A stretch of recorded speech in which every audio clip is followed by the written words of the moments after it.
Vamos ficar em pé para a leitura da palavra do Senhor, que se encontra no livro de Salmos, Salmo 91. Vamos fazer a leitura completa desse salmo, integral. O que habita no esconderijo do Altíssimo e descansa à sombra do Onipotente, diz ao Senhor: meu refúgio e meu baluarte, meu Deus, em quem confio.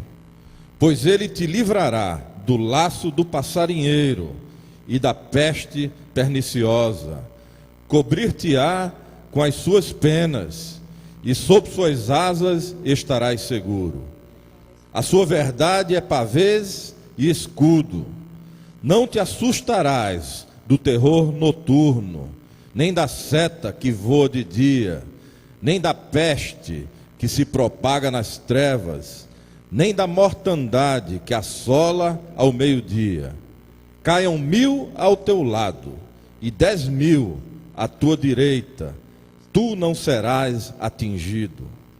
Somente com os teus olhos contemplarás e verás o castigo dos ímpios, pois disseste: o Senhor é o meu refúgio. Fizeste do Altíssimo a tua morada. Nenhum mal te sucederá, praga nenhuma chegará à tua tenda, porque aos seus anjos dará ordens a teu respeito, para que te guardem em todos os teus caminhos. Eles te sustentarão nas suas mãos, para não tropeçares em alguma pedra.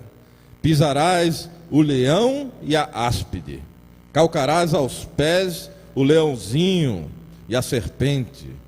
Porque a mim se apegou com amor, eu o livrarei. Pô-lo-ei a salvo, porque conhece o meu nome. Ele me invocará e eu lhe responderei. Na sua angústia eu estarei com ele. Livrá-lo-ei e o glorificarei.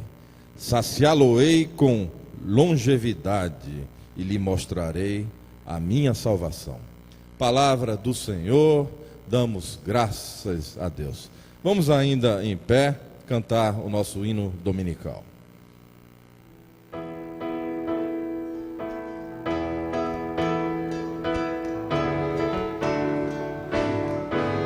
Vamos louvar a Deus com nossas palmas, declarar essa verdade.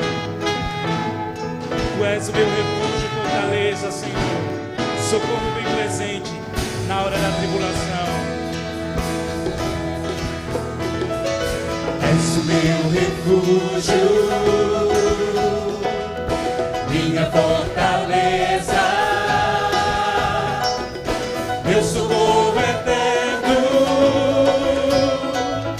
És o meu abrigo, és o meu refúgio, És o meu refúgio, minha fortaleza, minha fortaleza, meu socorro eterno. meu socorro eterno. És o meu abrigo, quando o mar se agitar, confiarei em ti, Senhor. E se a terra se abrir, confiarei em ti, meu Deus. Todas as mulheres, és o meu Vamos refúgio, comigo. És o meu refúgio, minha fortaleza, minha fortaleza, meu socorro eterno. meu socorro eterno. És o meu abrigo, Vamos lá, irmãos, declarar. És o meu refúgio, és o meu refúgio, minha fortaleza, minha fortaleza, meu socorro eterno. meu socorro eterno. és o meu abrigo. Vamos declarar com ousadia. Quando o mar se agitar, confiarei em ti, Senhor. Meus olhos estão em ti, Deus. E se a terra se abrir, confiarei em ti, meu Deus. Vamos levantar as nossas vozes e declarar. Quando o mar se agitar, confiarei em ti, Senhor. E se a terra se abrir, confiarei em ti, meu Deus.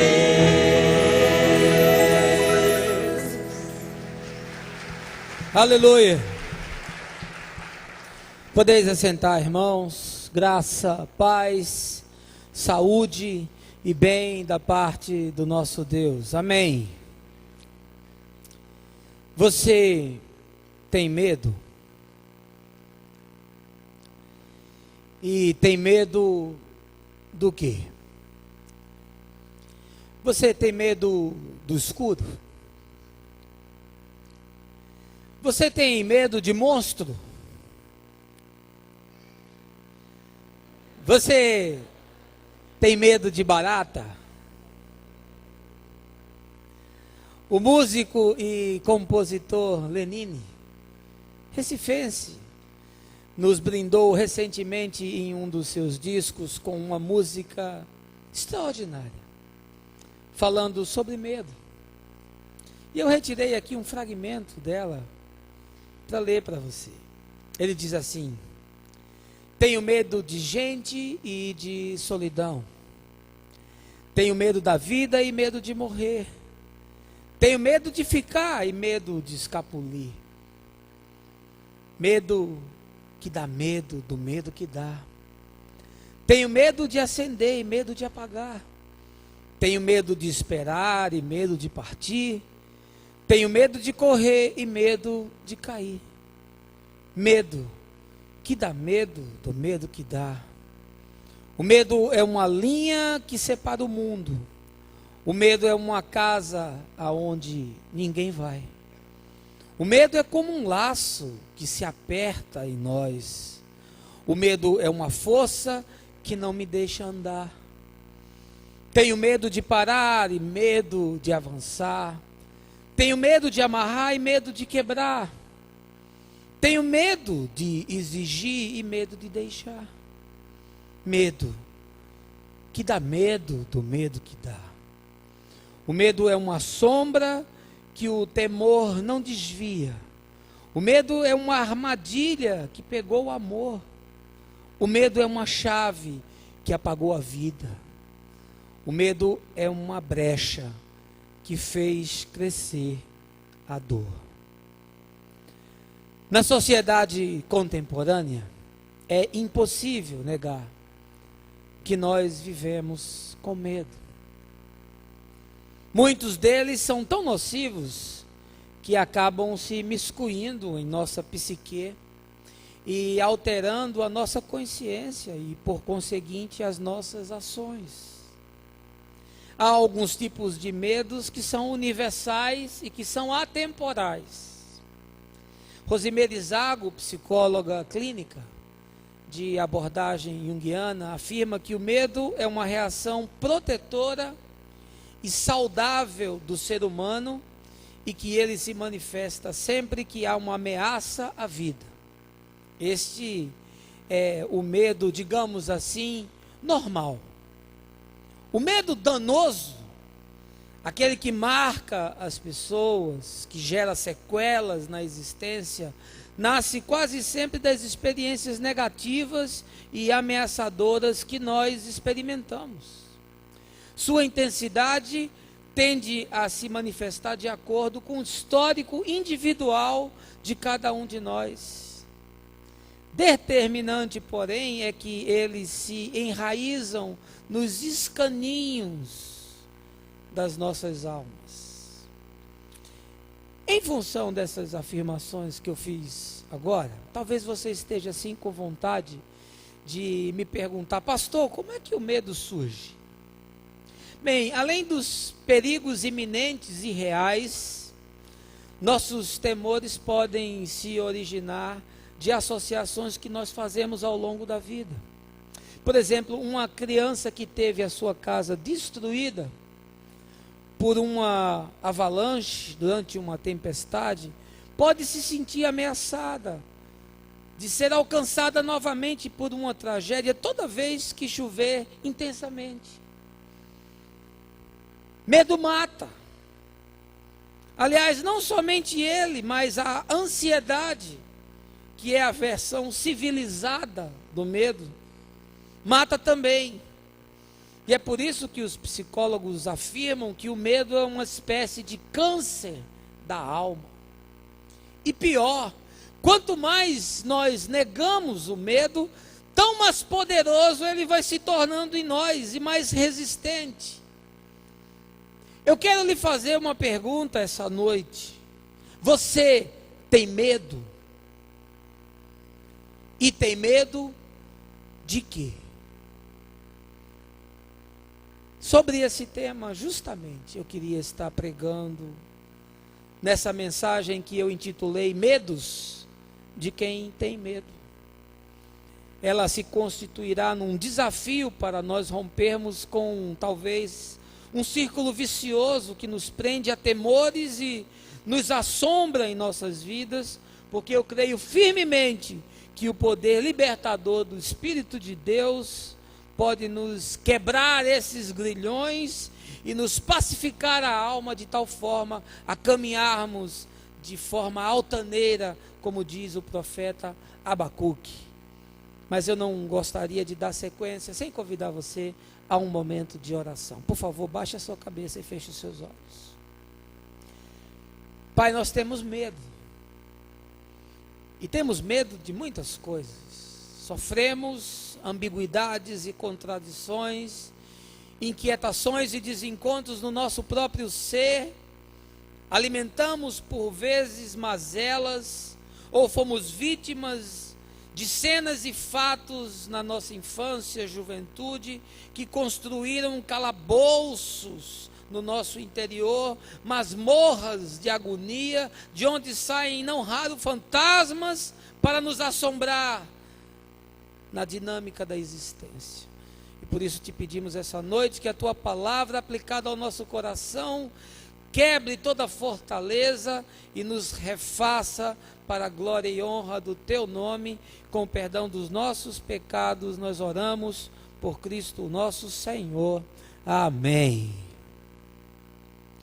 Meus queridos irmãos e irmãs, uma das coisas que eu mais me deparo nas minhas conversas com as pessoas, quando estou aconselhando, na escuta terapêutica do gabinete pastoral, é a percepção do medo que elas estão tendo em função de alguma circunstância que agora, nesse momento, estão experimentando nas suas vidas. O medo é angustiante, o medo é apavorante, e em algumas situações o medo é inclusive paralisante. Toda uma vida pode ser comprometida por causa de uma sensação de medo. E as dificuldades têm um espectro amplo, podem ir desde questões relacionais, passam por problemas no exercício de atividades profissionais e podem mesmo chegar a doenças emocionais, psicossomáticas, aquelas que se originam na nossa mente, mas que se evadem para o nosso corpo. E aqui eu poderia citar uma patologia dos nossos dias, que é a síndrome do pânico. Muitos têm sido alcançados por essa enfermidade, que dizem os psicólogos, psicanalistas, neurologistas, que é uma enfermidade sujeita aos nossos tempos. sobre as tensões, ambiguidades e dilemas do mundo moderno. Pois bem, uma das alternativas que você tem para lidar com o medo é a fuga. Fugir alivia parte da tensão que o medo gera e adia, por vezes até indefinidamente, o confronto necessário com aquilo que pode, de fato, gerar cura. E olha, não são poucos os que escolhem essa alternativa, estão experimentando esses mecanismos de evasão, de fuga, de alienação, colocam bloqueios, blindam a alma, a consciência, para de alguma forma colocarem o lixo debaixo do tapete. Nós vivemos nesse tempo de disfarces, de aparências, de escapismos, e esse proceder não raro se torna o estilo de vida de muitos. Afinal, se você não tem como resolver, adie, postergue, jogue para frente. E isso tem um motivo.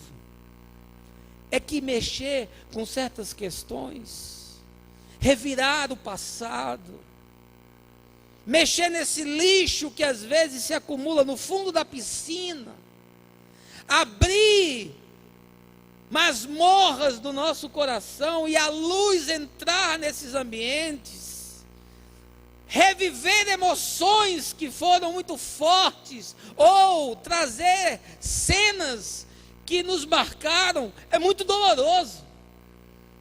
E de preferência nós vamos tentar sempre evitar isso. E aí surge uma questão inevitável.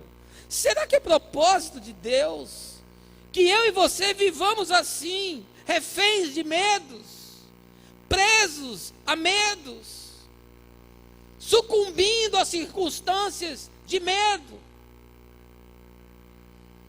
E aí eu vou analisar esse Salmo 91, riquíssimo, e acabo constatando que nele estão presentes medos comuns.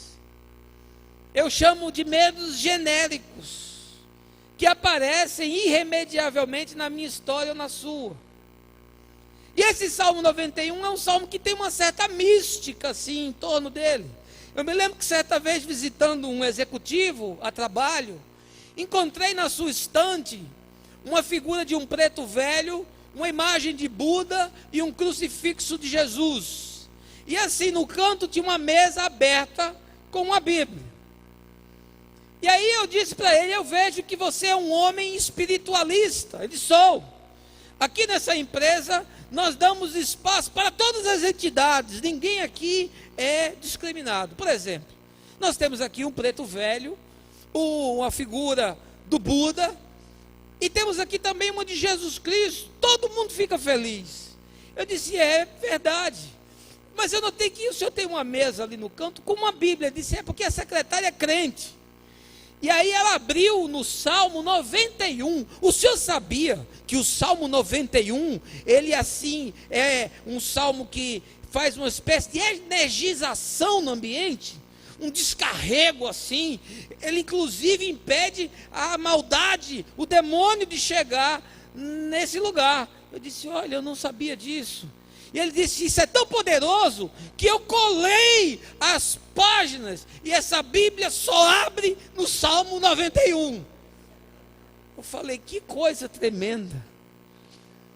E aí eu pensei em botar uma dessa lá na minha casa. Mas depois mudei de ideia. Pois bem, esse salmo foi escrito num contexto curioso, e às vezes a gente lê e não se apercebe. Os exegetas e os comentaristas bíblicos são unânimes em afirmar que quando esse salmo estava sendo escrito, a pessoa que o escreve está vivendo numa circunstância dentro de uma guerra. Ele está vivendo os matizes de uma guerra. E olha, não há lugar mais propício para surgir todo tipo de medo do que o sujeito que está numa guerra. O cara que está na guerra tem medo de tudo. Ele tem medo até de respirar. Nós, quando assistimos determinados documentários sobre a guerra do Vietnã, sobre esses conflitos até mais recentes do Iraque, nós vemos a violência, o terror, como as coisas são difíceis. Pois bem, o homem que escreve esse texto, ele está dentro dessa circunstância, ele está vivendo no meio da batalha, ele está exposto, e a sua alma está ressentida desses medos que eu considero medos genéricos, e que provavelmente nenhum de vocês nunca sentiu, porque vocês são homens e mulheres de Deus.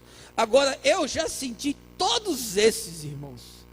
E eu não tenho vergonha de confessar, não.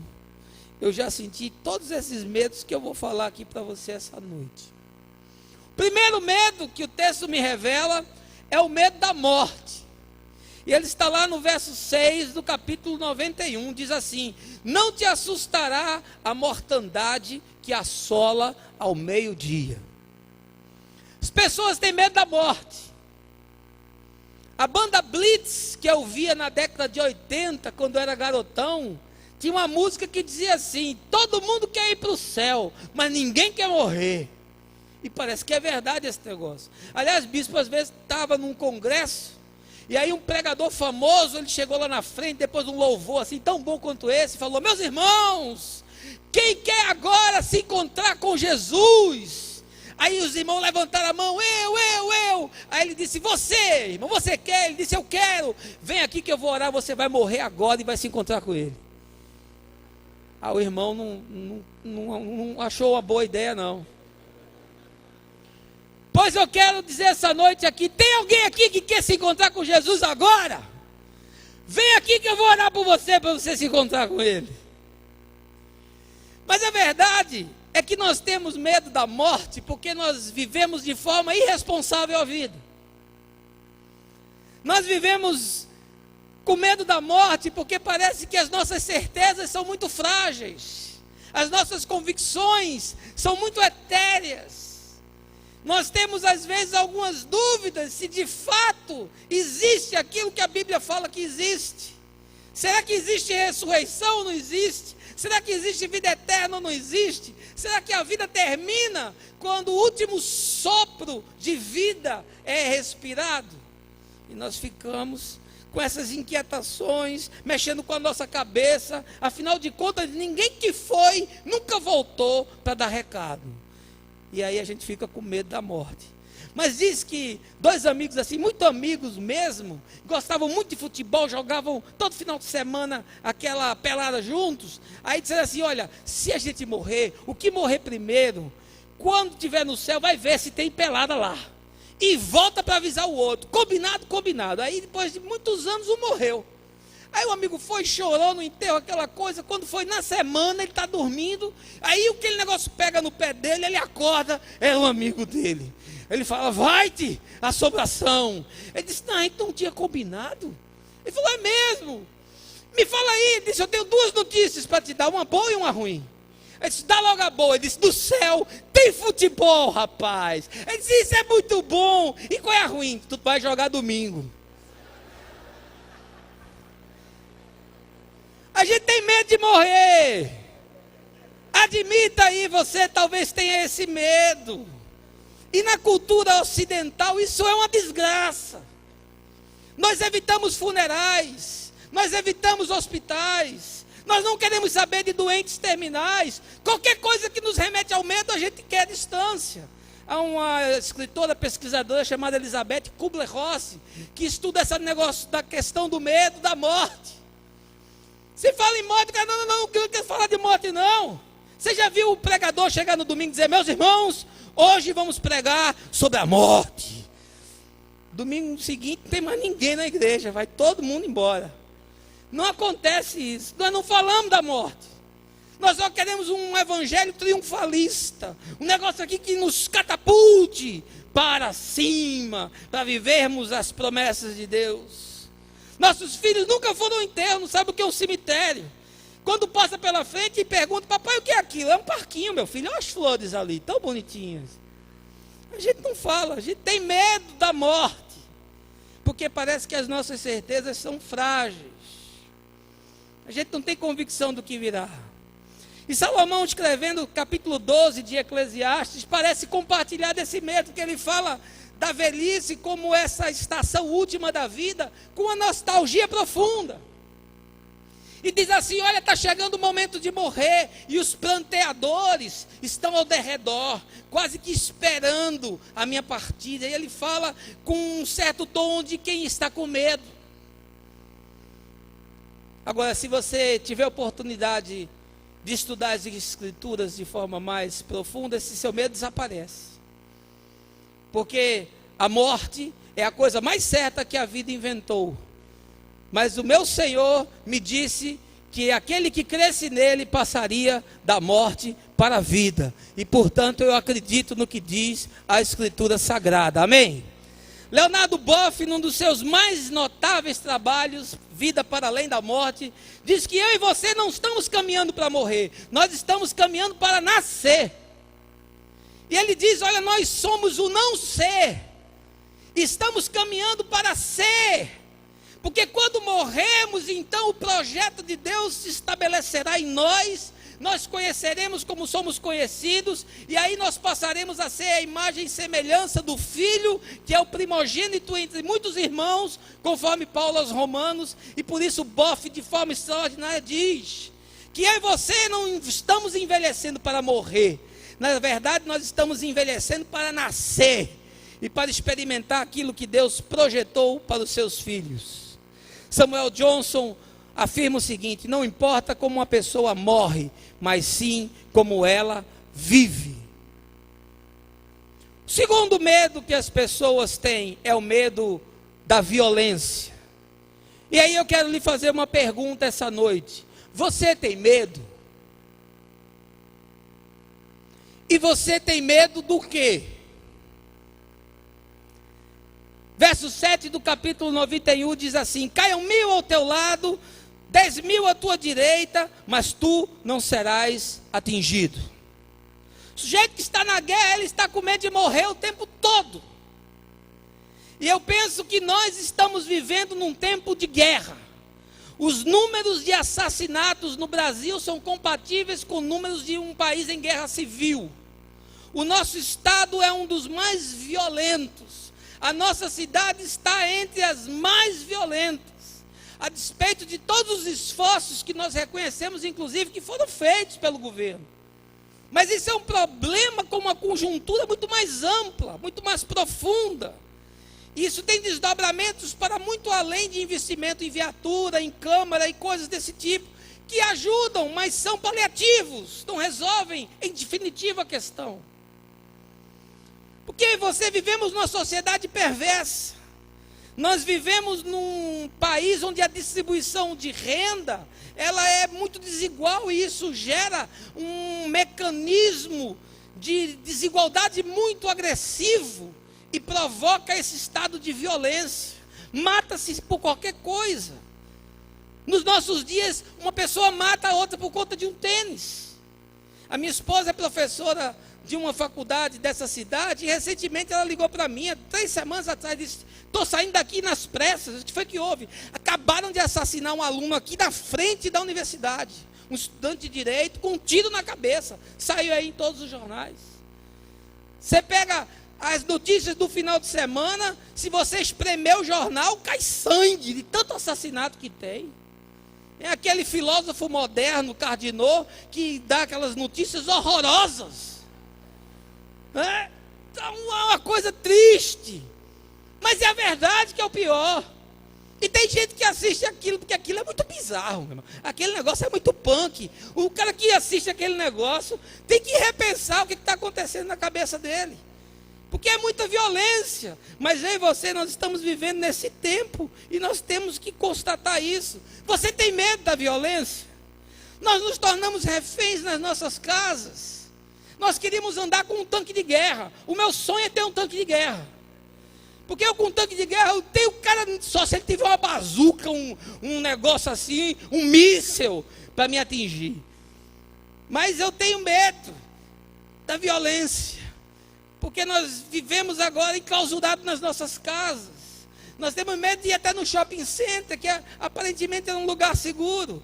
E a violência nos nossos dias, ela é inteligente, porque ela assumiu outros matizes. É o sequestro relâmpago, são os atentados, os assaltos especializados. O cara mapeia o apartamento, entra e rouba todo mundo. Não tem câmera, não tem vigia, não tem nada que segure. São os arrastões que são feitos, são os golpes por telefone, que não deixa de ser uma forma de violência. A vida perdeu o valor. A verdade é essa. Morte tornou-se um assunto banal. E Davi era um homem que tinha medo da violência. Davi diz que os seus inimigos cresceram muito e que eles o abominam com ódio cruel. No Salmo 38 ele diz assim, que os seus inimigos são vigorosos e fortes, e eles o odeiam sem causa. Ele está com medo, está fugido, porque ele teme pela sua própria vida. Mas eu quero lhe dizer que o medo da violência tem uma saída, tem uma cura, tem uma alternativa, porque na mesma palavra Deus nos revela que se o Senhor não guardar a casa, em vão vigiam as sentinelas. O cara bota câmera, bota cerca eletrificada, bota vigia, bota cachorro, bota tudo, mas se o Senhor não guardar a tua casa, em vão isso tudo será, porque a tua confiança tem que estar depositada no Senhor. Amém, queridos? No Senhor. E a única proteção que me interessa é a proteção do Senhor. 1000 caiam ao meu lado, 10.000 à minha direita, eu serei preservado, porque o anjo do Senhor me guarda. Eu estive uma vez numa farmácia, 7 meses atrás, fui comprar um remédio para minha mulher, 9h30 da noite de um domingo, tinha umas 12 pessoas dentro da farmácia. Entrou um homem totalmente drogado, forte, com a arma na mão, e ele fez um rapa em todo mundo. E ele estava com um saco e mandava as pessoas jogarem celular e carteira dentro. E quando ele chegou em mim, estava com meu telefone, celular e minha carteira na mão, a chave do meu carro na mão. Ele olhou nos meus olhos e disse: eu não posso tocar em você. E passou para o próximo. Quando ele foi embora, eu acho que as pessoas que estavam dentro da farmácia devem ter pensado assim: esse cara está com conluio com o ladrão. Esse miserável foi o único que não foi roubado. E eu saí logo de dentro da farmácia com medo de ser linchado. Eu disse: eu vou me embora, porque ninguém vai entender nada. Porque maior é o que está em mim do que aquele que está no mundo. Amém, gente? Aleluia. O anjo do Senhor acampa ao redor daqueles que o buscam e os livra de todo o mal. Aí o sujeito chegou conversando com a amiga e disse: olha, na minha casa agora nós botamos um pitbull. Cachorro, o bicho é sanguinário. Se eu não tiver cuidado, ele me come. Aí a irmãzinha daquelas de fé mesmo falou: pois o cachorro lá de casa é Jesus. Que frase horrorosa. O cachorro lá de casa é Jesus. Olha, eu acho que Jesus nessa hora disse para o pai: pai, perdoa-lhe, porque não sabe o que faz. Jean Paul Sartre diz assim: a violência, seja qual for a forma que ela se manifeste, sempre se constituirá em derrota. Terceiro lugar, eu quero lhe fazer uma pergunta essa noite. Você tem medo? E você tem medo do quê? As pessoas têm medo do futuro, bispo. Verso 10 diz assim: nenhum mal te sucederá, praga nenhuma chegará à tua tenda. Parece que Deus está falando com esse homem que está envolto numa guerra. Ele diz: calma, não se preocupa com amanhã, não se preocupa com a tua casa, não se preocupa com os teus, porque eu estou guardando aquilo que a ti pertence. Nós temos medo do futuro. Nós vivemos ansiosos com aquilo que vai acontecer amanhã, porque nós estamos num planeta com recursos escassos, habitado por uma sociedade com desejos ilimitados. E isso gera um conflito. O planeta tem recurso escasso, mas as pessoas têm desejos ilimitados e querem tirar do planeta aquilo que o planeta não pode dar. Nós vivemos situações hoje que os nossos avós jamais imaginariam. Imagina você ter que andar com protetor solar, porque senão você pode ter câncer de pele, porque a camada de ozônio se acabou. Quem imaginaria isso? Você tem que diminuir o seu banho, fechar a torneira quando estiver se ensaboando, porque daqui a alguns anos nós podemos ficar sem água. Quem imaginaria isso? E nós vivemos nesse mundo cheio de dificuldades, ansiosos pelos problemas do amanhã, vivemos com medo de que a poluição nos destrua, de que a água se acabe, de que a energia falte com apagão, e vivemos nessas tensões.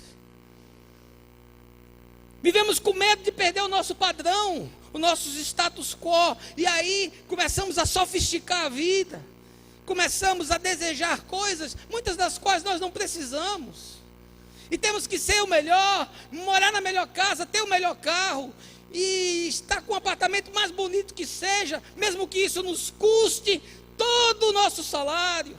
E a gente vive enfiado no cheque especial, a gente vive sujeito a juros, a gente tem medo do futuro. Aliás, hoje é dia 5, hoje de noite tem gente que vai tremer quando chegar em casa e ver aquela fatura do cartão de crédito. Aí o cara começa: meu pai, tem misericórdia do teu servo. Ele não quer nem abrir para não ver.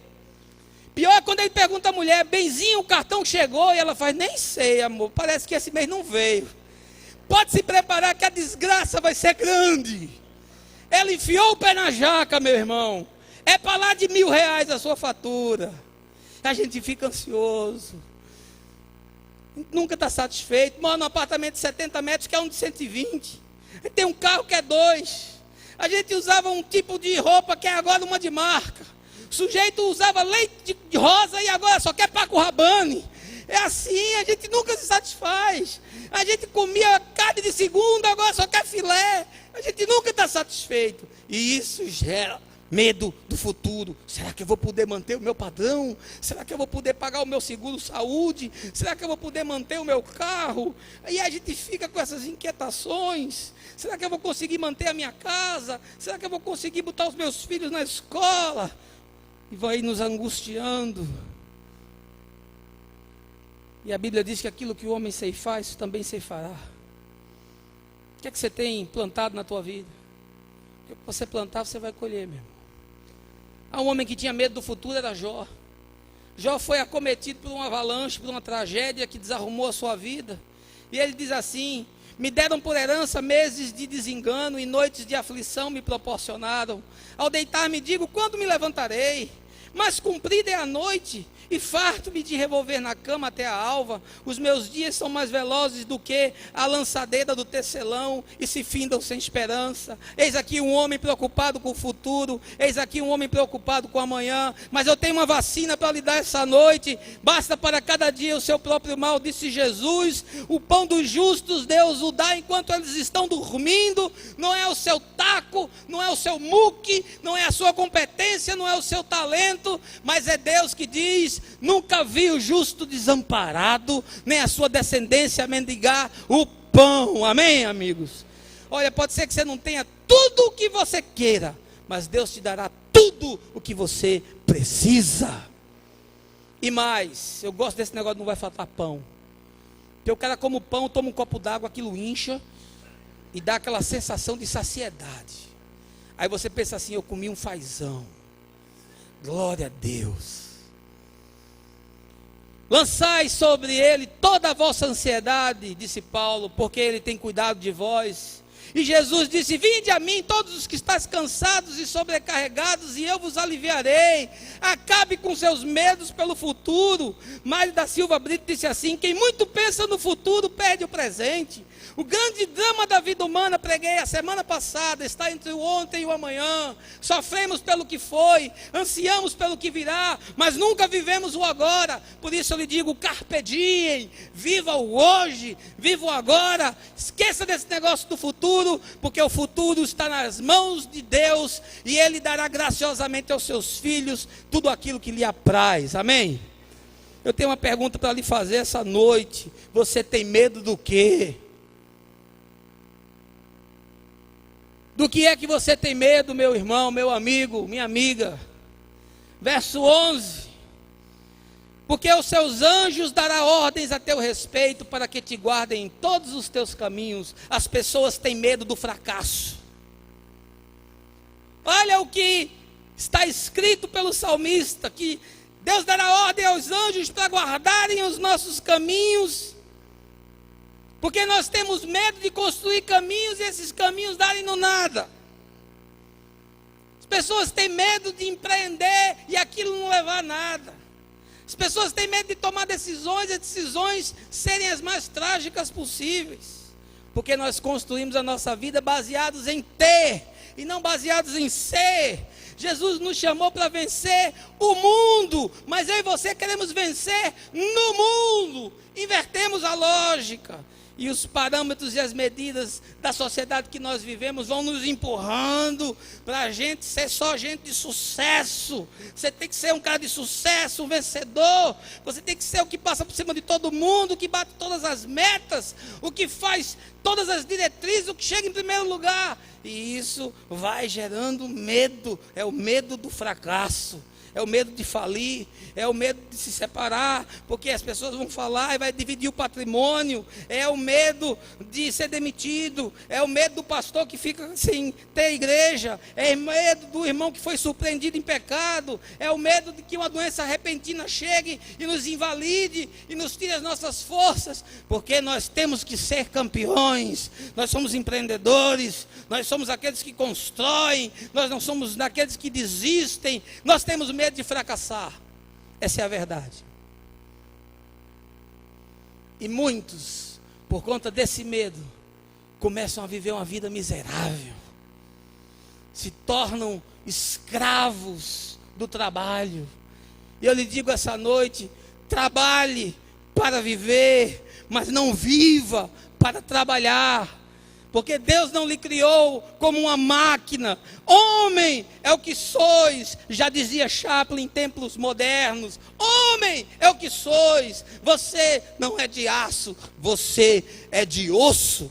Portanto, não se mate por conta de um fracasso. Aquele que fracassou é aquele que experimentou na vida a oportunidade de repensar suas prioridades. Aquele que beijou a lona dará mais valor às coisas que tem. Aquele que se equivocou vai olhar a vida por outro matiz.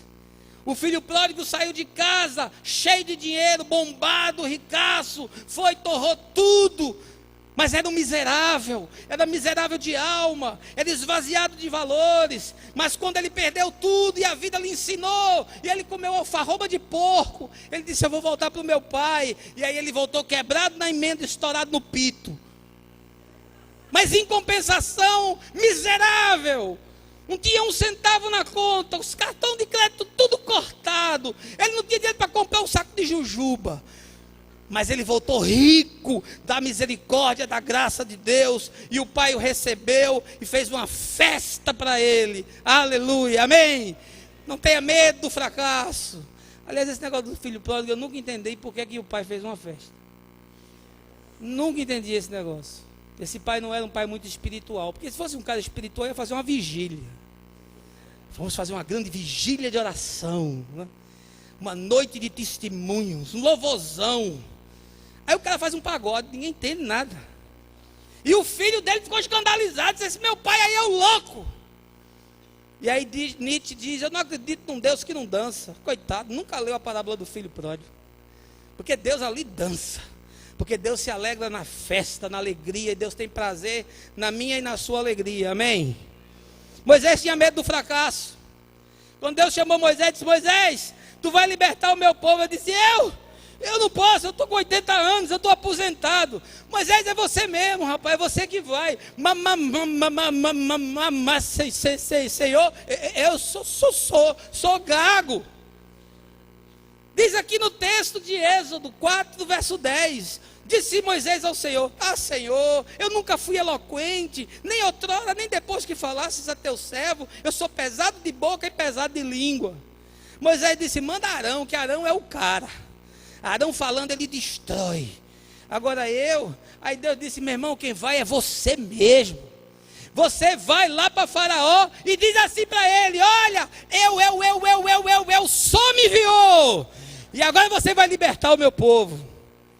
Porque Moisés tinha medo do fracasso. Você fica pensando assim que só eu e você que temos medo dessas coisas? Não, Moisés, hein? O homem que viu Deus lá na montanha, Moisés tinha medo do fracasso. Por que eu não posso ter? Mas o salmista nos dá também um remédio para isso. Diz assim, que eu e você seremos como árvores plantadas junto a ribeiros de água, e tudo quanto nós fizermos prosperará. Amém, irmãos? Agora, isso aqui não é evangelho da prosperidade não, viu? Isso aqui prosperará segundo a vontade, o propósito e o desígnio de Deus. Não invente de fazer barganha com Deus não, que você se acaba. Esse negócio de pega aqui e paga lá, e doa aqui e troca lá, sem barganhas com Deus. Com Deus não se faz barganha. Diz aqui que prosperará segundo a vontade do Senhor. Paulo diz aos Efésios, trabalhe como se fosse para o Senhor. Aí você fica lá, esse meu chefe é um miserável, isso é uma cruz que Deus botou na minha vida, esse encapetado, eu vou orar para Deus levar ele. Comece a agradecer pela vida dele, rapaz. Comece a orar por ele, bote uma ficha dele no seminário de vida, chega lá, a gente dá um nó nele, bota ele pelo avesso, Jesus entra na vida dele, o Espírito entra na vida dele, ressignifica a cabeça dele, ele volta para a empresa e promove você a diretor. Olha que maravilha! Dê um testemunho, fale do amor de Deus, trabalhe com honestidade, porque Paulo diz que o seu trabalho é para o Senhor, o seu patrão é Jesus, não é a sua empresa não, o seu patrão é Jesus. Invista, se esforce, se capacite, tudo isso. Mas nunca perca a referência, nunca perca o entendimento de que Deus é o Senhor. Não se esconda atrás de subterfúgio, não bote a culpa nos outros. A palavra diz, o Senhor guardará a tua entrada e a tua saída. Mauro Mota diz, a maior perda é a das coisas que nunca tivemos. Quinto medo. E aqui eu quero lhe fazer uma pergunta, muito séria essa noite. Você tem medo do quê? Porque se eu cheguei aqui até agora e você não tiver medo de nada, meu irmão, você tem que ser canonizado. Vamos criar um cargo para você nessa igreja, santo. Porque alguma coisa aqui bateu em você, não é possível. Eu bati nas 5 aqui já. Nós temos medo de amar, é o quinto medo. Verso 14. Porque a mim se apegou com amor, eu o livrarei e poluei a salvo. E aqui eu quero usar uma alegoria. Porque Deus está falando com esse homem que está na guerra, que ele se apegou a Deus com amor. Mas na verdade eu quero transferir isso, não do amor para com Deus, mas do amor que nós temos para com a mulher ou com o homem. Porque nós vivemos num mundo onde as pessoas têm medo de amar. Nós vivemos na sociedade dos descartáveis. A gente tem relacionamentos descartáveis, recicláveis. O cara fica um tempo e joga fora. Está aí essa novela das 9, e que o sujeito tem relação com tudo quanto é mulher, e estabeleceu uma regra extraordinária. Ele não faz amor 2 vezes com a mesma mulher. Esse cara é o cara, meu amigo. Imagina isso. É isso que estão falando dos nossos filhos. É isso que eu e você estamos ouvindo. Isso vai entrando no nosso subconsciente. E nós vamos represando o amor. Eu vejo no aconselhamento, as pessoas começam a falar e abrir o coração. Aí diz assim, pastor, eu não vou dar muita atenção não. Eu não vou me dar muito não, que eu tenho medo. Eu posso me entregar, e aí ele me trai. Aí ele me deixa por outra. E aí quem fica na fossa sou eu. Quem vai chorar sou eu. Quem vai se amargurar sou eu. Aí eu digo assim, isso é uma grande estratégia. Eu não dou 2 anos para seu relacionamento se acabar. Porque nós represamos amor, temos medo de amar, medo que o outro nos traia, medo que o outro nos engane. É mulher olhando celular de marido, é mulher olhando e-mail de marido, é marido correndo atrás do que está fazendo a mulher, é querendo ouvir, falar com as amigas o que é que está fazendo, o que é que não está fazendo. Olha, se sua relação está desse jeito, está doente, tem alguma coisa errada, está designificada, está sem propósito. As pessoas moram na mesma casa, mas tem 2 carros, tem 2 contas, tem 2 camas, tem tudo separado. é lazer separado, amigos separados, projetos separados. Às vezes tem filhos de casamentos diferentes, então os filhos são separados. Para que se casou? Para que está vivendo junto, um desconfiando do outro, com medo do outro? Pastor, o senhor está advogando divórcio? Estou não. Estou dizendo apenas que às vezes relacionamento de marido e mulher se torna insalubre. E de tão insalubre que é, adoece a psique na casa toda. Fica todo mundo doente naquele negócio. Nós temos medo de amar. Vivemos nessa sociedade com essa tirania da felicidade. Você tem que ser feliz a qualquer custo. Aí você vai no psicanalista, você tem que ser feliz. Você pega o livro de autoajuda, lê. O livro de autoajuda diz, você tem que ser feliz. Você conversa com um amigo seu, aí o seu amigo diz, você tem que ser feliz. Aí você se convence. Aí você diz assim, eu tenho que ser feliz. E para ser feliz, o que eu preciso fazer? Ah, você precisa se largar da sua mulher, larga a mulher. Você precisa esquecer que tem filho, esquece que tem filho. Você precisa agora malhar, ir para academia, ficar saradão, vai para academia. Você precisa fazer implante de cabelo, faz implante de cabelo para ficar bonito. Eu não preciso fazer implante de cabelo. Eu já tenho cabelo até demais. Aí a minha mulher falou outro dia, você está meio barrigudo. Eu falei, isso é coisa que se diga para o homem no final da noite. Aí eu disse para ela, mas eu com aquela alva ninguém vê. É o maior camuflador de barriga, né, bispo? É a alva. O pessoal olha de longe e fala, como aquele pastor enxuto? Você nem imagina.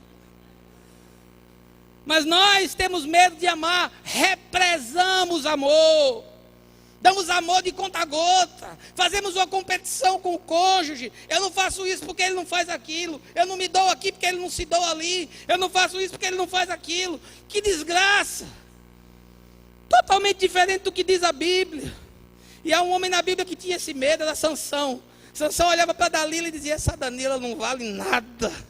Isso é uma alminha muito da cebosa. E toda vez a Dalila queria pegar ele dava um balão nela. Ela queria enganar ele dava uma volta nela. Aí um dia ele tomou uma, aí ficou doidão. Ela disse, me fala, amor, fala para mim bem, eu sou a mulher da tua vida. Ele disse, a minha força está no cabelo. Ela disse, de hoje não passa. Pegou a tesoura e o homem que tinha força de destruir um exército acabou vencido por uma tesoura. Por isso escolha muito bem o seu cabeleireiro. É a lição que nós tiramos desse texto. Sansão tinha medo de amar, represava amor e escolheu mal e se deu mal. Mas sabe o que é que as escrituras nos falam? Que o verdadeiro amor lança fora todo medo. Você já ouviu esse versículo? Aí você fala assim, que versículo horroroso, pastor. Eu poderia ter terminado a minha noite sem ouvir esse versículo. O verdadeiro amor lança fora todo medo. Sabe por quê? Porque medo e amor são coisas que não podem caminhar juntas. Amor não é um sentimento, meu querido. Amor é uma decisão. O sujeito chega no gabinete e pastor, eu quero me separar. Por quê? Porque eu não estou mais sentindo. Eu digo, como é esse negócio? É aquele friozinho? É aquilo mesmo. É aquela coisinha assim, aquele arrepio. É isso mesmo, pastor. O senhor entende disso? Eu digo, eu entendo de safadeza muito bem. O que eu mais entendo é de safadeza. Até porque eu já fui tão safado quanto você, caba de peia. Tome vergonha na cara. Tome uma decisão de amar a sua família. Tome uma decisão de construir a sua casa. E esse negócio de sentimento vai embora. Eu não estou dizendo que a gente não viva com sentimentos. Óbvio que não somos máquinas. Mas sentimento é uma sazonal, meu irmão. É uma curva. Tem hora que está lá em cima, você está apaixonado. Tem hora que você não sente nada. Então não é parâmetro para tomar decisão. Porque Paulo diz que o coração do homem é enganoso. Portanto, eu não vou tomar uma decisão de destruir a minha casa porque eu não estou sentindo um arrepiozinho. Você quer sentir um arrepiozinho, meu irmão? Bota o dedo na tomada. Aí você vai ver o que é poder. Eu não sei até quando o bispo vai permitir eu pregar nessa igreja. Todo domingo eu me pergunto isso. E aí Paulo escreve aos Coríntios, o amor tudo crê, tudo suporta, tudo espera, porque o amor jamais acaba. Amém, gente?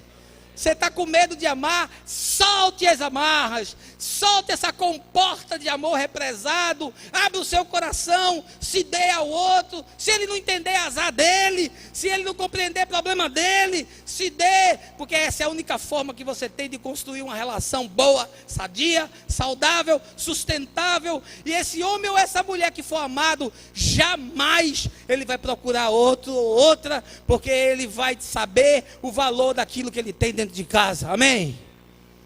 Em último lugar, eu quero lhe fazer uma pergunta essa noite. Me diga, pelo amor de Deus, do que é que você tem medo? Você tem medo do que, meu irmão? Porque existe um último medo que o Salmo me fala, é o medo da solidão. Verso 15, ele me invocará e eu lhe responderei. Na sua angústia eu estarei com ele. Medo da solidão é uma das patologias socioexistenciais mais preocupantes dos nossos dias. A Organização Mundial da Saúde diz que eu e você constituímos a civilização da solidão. Nós estamos trancafiados na nossa casa. Não podemos sair com medo da violência. As nossas relações são virtuais. Os nossos amigos a gente conversa pelo teclado. Você não dá mais abraço em ninguém. Você não visita mais ninguém. É tudo pelo computador. É um mundo impessoal. Os casais vivem uma solidão a dois. Existem na mesma casa, mas estão desconjuntados. É aquela vida de conjugalidade completamente pervertida. Temos medo de amar as pessoas, não construímos relacionamentos e acabamos sós. Os filhos que deixam os pais sós. Os filhos que deixam os velhos sós nos abrigos, nos asilos, do que dá problema cuidar. Joga ele lá num depósito humano, a gente tem medo de ficar só. Eu sei o trabalho que dá, perdi pai e mãe no espaço de 2 anos e meio. E sou filho único, e tive que cuidar de tudo, de 2 casas. Gastar uma fortuna com o hospital, com tudo, mas fui, até o último momento, fui um filho que deveria ser, porque eles me deram tudo. Me deram a vida, me deram educação, me deram carinho, me deram referência, me deram valores. Como é que a gente abandona pai e mãe, joga eles no buraco qualquer? As pessoas têm medo da solidão, solidão como consequência de equívocos na vida, daqueles que às vezes destruíram suas famílias e ficaram sós, não conseguiram mais reconstruir. Solidão como causa da injustiça social. Nos sentimos abandonados pelos governos, pelos poderosos, pelos políticos. Somos jogados numa sociedade louca, onde você não tem segurança, não tem educação, não tem saúde, você não tem nada, se sente só. E o solitário é um estigmatizado. O solitário é alguém que a gente evita. Ninguém gosta de estar com um solitário, porque o solitário é, por natureza, aquela pessoa para baixo. Ele é depressivo. O solitário, ele é amargo. O solitário, ele é pessimista. E a gente tem medo de se tornar um desse, porque a gente mesmo tem esse preconceito, a gente mesmo cria cercas para evitar que essas pessoas cheguem até nós. A solidão que gera doença. Tem um homem na Bíblia que vivia esse drama, foi Elias. Elias, aquele homem que desce fogo do céu. Elias, aquele homem do milagre, aquele homem do extraordinário. A gente pregou a semana passada aqui da tenda de Elias, do fogo, dos carismas. Mas aí Elias entra em depressão, vai para uma caverna, se sente só, diz: eu estou sozinho, estou perdido. A vida acabou, não tem mais ninguém que ama a Deus, não tem mais ninguém que serve a Deus. Aí Deus disse: Elias, sai daí, rapaz, tem 7.000 profetas que eu guardei. Vai lá dar a palavra para o rei. Fala para Acabe que os dias dele estão contados. Sai dessa tua solidão, larga isso daí. Eu quero dizer uma coisa a você essa noite. Acaba com esse negócio de um relacionamento atrás do outro, relacionamento atrás do outro, relacionamento atrás do outro, só porque você não pode ficar só. Porque vão te estigmatizar, porque vão achar que você é problemático, porque vão achar que você tem algum defeito. E a fulana não arruma namorada, alguma coisa aquela mulher tem. Aí vê que ela tem 3 braços, alguma coisa desse tipo. O fulano nunca arruma namorado, eu nunca vi ela com a namorada. Ele deve ser gay, aquele cara. Ele nunca arruma mulher, e a gente já vai criando os estigmas. Mas é melhor ficar só, tendo reverência pela nossa solidão e pela nossa alma, do que se juntar com qualquer um. Fernando Pessoa disse: a solidão é a possibilidade do isolamento. Se te é impossível viver só, nasceste escravo. Olha que coisa forte. E aí me diz aqui a palavra do Senhor que Ele é socorro bem presente na angústia. No dia da tua angústia eu vou te socorrer. Diz a palavra: nunca te deixarei, jamais te desampararei. Pode ser que o teu marido tenha te deixado, pode ser que a tua mulher tenha te deixado, pode ser que os teus filhos tenham te deixado, pode ser que o teu sócio tenha te deixado, pode ser que o teu amigo tenha te deixado. Mas eu quero te dizer uma coisa essa noite, no nome de Jesus. O Senhor te diz hoje: nunca te deixarei. Amém, queridos? Nunca. Jesus disse: eis que estou convosco todos os dias, até a consumação dos séculos. Você nunca mais abre a sua boca para dizer que é sozinho ou que é sozinha, porque Ele está com você. E quando Ele está presente, tudo mais se torna pó, porque Ele é a razão e o sentido da nossa existência. A palavra diz: ainda que a mãe que amamenta se esqueça da criança de colo, eu jamais me esquecerei de você.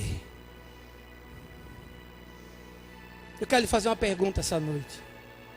Você tem medo? E você tem medo de quê?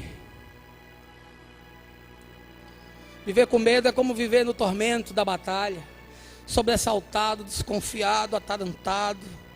É essa guerra que de fato quer nos destruir. Parece que só se intensifica, nunca se arrefece.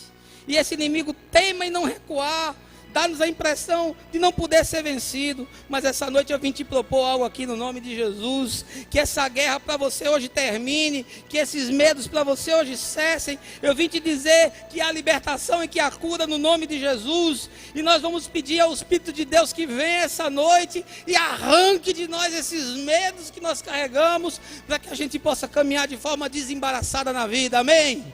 Amém, gente? Baixa a sua cabeça e feche os seus olhos. Agora eu quero lhe fazer um desafio.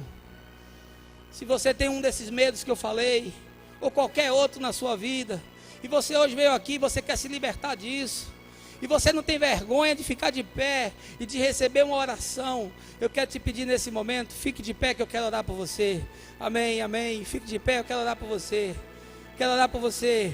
Quero pedir a Deus por você. Quero interceder pela sua casa. Senhor, nós impomos as nossas mãos nesse local, na autoridade do nome de Jesus. Não vamos na nossa força, mas vamos no nome do Senhor. E te pedimos por essa gente boa de Deus, gente que tem sido alcançada pelo medo, gente que tem tido as suas vidas varridas pelo medo, gente que tem tido as suas casas abaladas pelo medo. Mas essa noite, o teu Espírito, no nome santo de Jesus, vai entrar nesses corações, vai entrar nessas consciências, vai se ressignificar o interior dessa gente, vai pacificar e vai curar toda dor, vai sarar toda ferida e vai nos abrir um caminho, porque o Senhor vai nos pôr uma mesa no deserto e o nosso cálice vai transbordar, porque Ele vai ungir a nossa cabeça com óleo. É isso que nós te pedimos, para a glória do Filho e para a glória do Espírito e para a glória do Pai, no nome santo de Jesus. E o povo que se chama povo do Senhor diga amém. Agora continue de pé e vamos cantar esse cântico juntos.